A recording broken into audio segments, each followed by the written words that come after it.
صوبہ خیبر پختونخوا میں اب تک صحت کارڈ پلس کے تحت مستفید ہونے والے شہریوں کے اعداد و شمار۔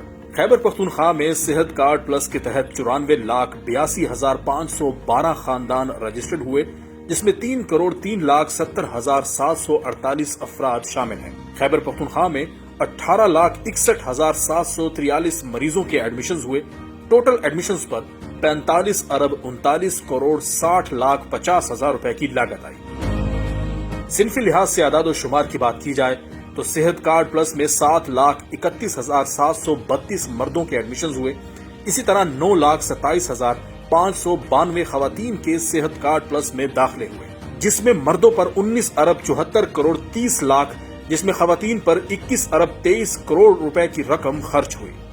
لاگت کے لحاظ سے ٹاپ 10 علاج معالجے کے اعداد و شمار کے مطابق cardiology, general surgery, medical cases, gynaecology, orthopaedic, cardiac surgery, oncology, neuro surgery, urology اور تھروٹ میں مجموعی طور پر 30,40,00,000 روپے کی لاگت آئی۔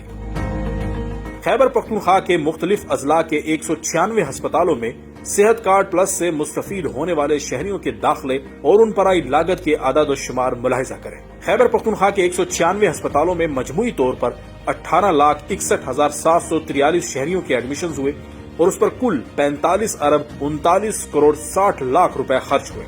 حکومت خیبر پختونخوا کا عزم صحت کی مفت سہولیات ہر گھر کی دہلیز پر۔